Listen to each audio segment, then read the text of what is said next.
Assalamualaikum. Hi everyone. We would like to introduce ourselves. My name is Muhammad Husnul Haziq bin Muhammad Hassan from DKA 1B. My maths number is 13 DKA 25F10V52. Next, my name is Muhammad Ahmad bin Ali for DKA 1B. My number matric is 13 DKA 25F1020. And my name is Muhammad Anafar Hakimi bin Muhammad Jawa from DKA 1B. My matrix number is 13 DKA 25F 1036. Hey guys, do you have any pet at home? Yeah, I have a cat named Momo. She's super fluffy and loves to sleep all day. Nice. I have Turtle. It's quiet but fun to watch, especially when it's fed. That's cool. I don't have a pet yet, but I have always wanted a cat. Maybe soon. Cat alligator. Just make sure you have time to take care of it. True. Pet needs attention and love, just like people. Wow, today weather is so hot. I was sweating like crazy on my way here. Haha, same here. Yesterday it rained heavily and now it's big, like an oven. Malaysia weather is really unpredictable. Today, that this is cooler, but not so much rain. Otherwise, plus will occur. Speaking of rain, my cat hates it. Every time it storms, she hides under the sofa. By the way, thanks for asking last week. She's much better now. That's good news. But can I really change us up right? I don't have one, but if we thinking of getting a cat, You should. Pets are fun, but also a big responsibility. Anyway, speaking of responsibility, Aziz, we saw you with someone yesterday. Was that your girlfriend? Maybe let's not talk too much about it. come on, bro, we are just tested. It's normal. Good. Hey, do you finish concrete homework? Yeah, I just completed it last night. It was mostly about aggregate and workability, right? Actually, I got a bit stuck in the part about the sand regression. That Oh, that one. But how monsters affect the sand volume? Yes, and how it can mess up the concrete mix if not tested properly. That's right. I was at the test show you done when the sand is moist, especially before mixing. thanks. That's helped a lot. Want to review together before the submit. Eh, Sure, let's do after this. Anyway, did you guys hear about the incident in canteen yesterday? A student slipped because there was water on the floor. Yes, I saw that too. Luckily, he only had a small bruise, but honestly, that's a hazard. It could have been worse.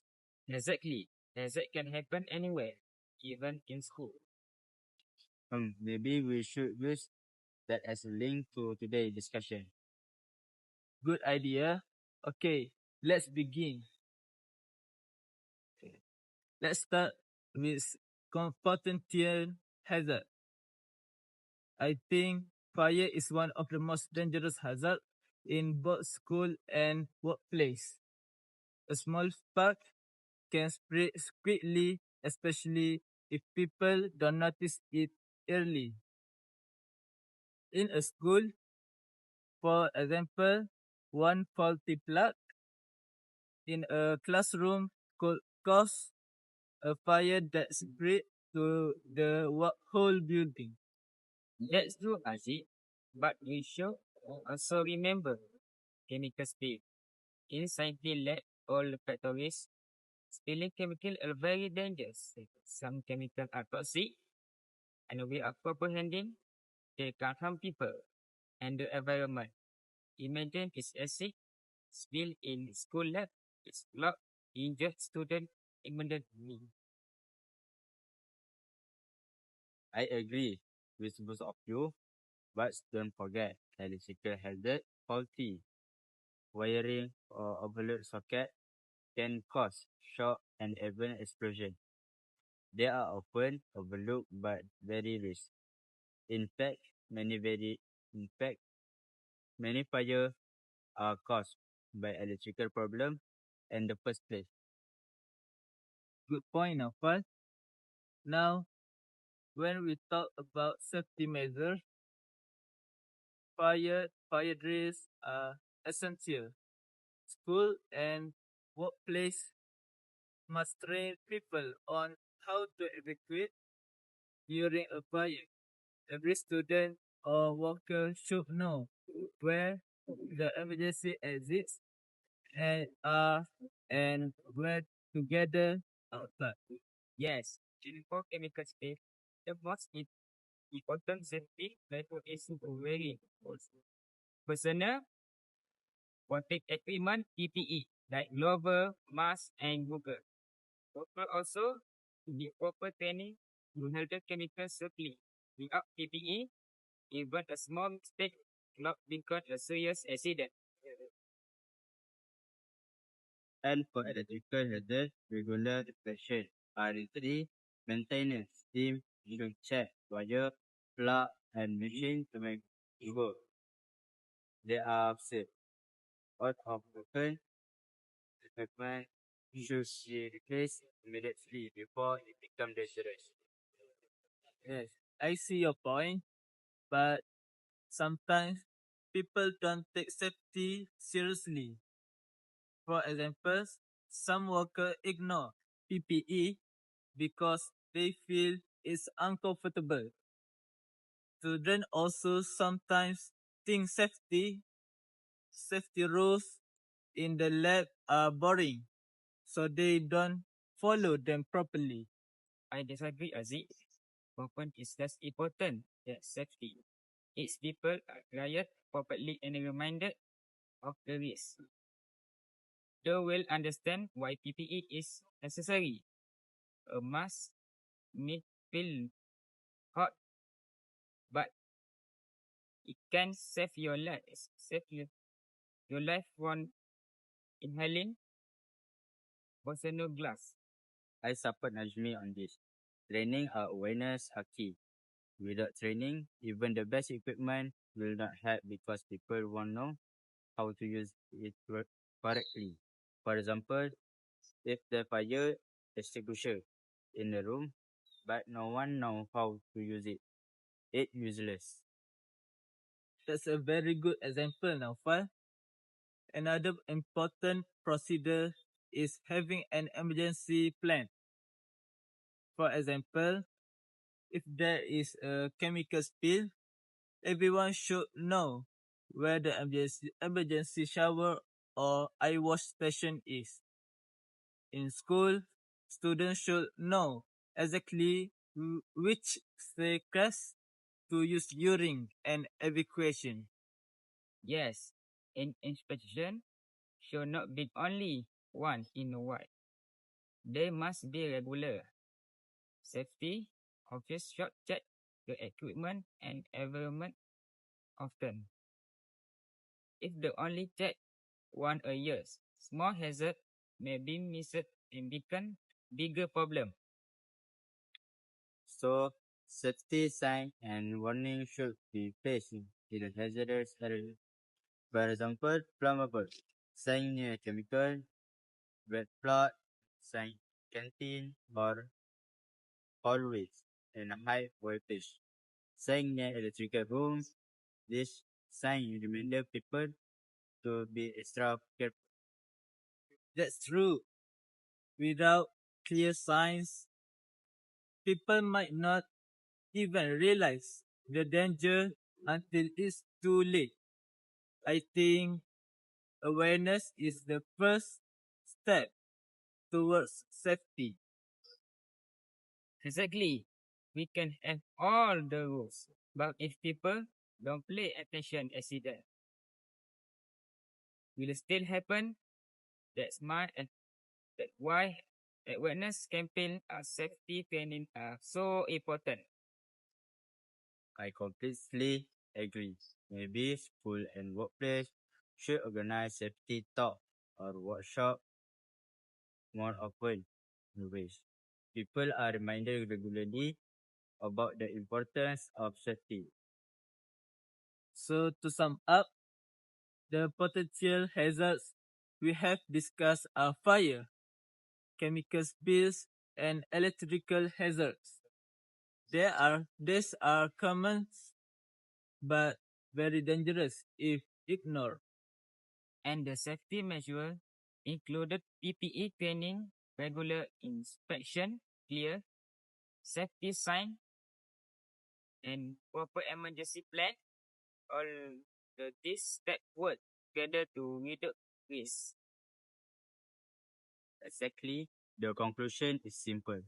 Hazard cannot be avoided completely, but but with the right safety measure, we can reduce the risk and protect everyone in school and workplace. Thank you, Najmi and Naufal, for sharing your great ideas. I think this discussion was very useful. Thank you too. I enjoyed exchanging companion and learning for both of you.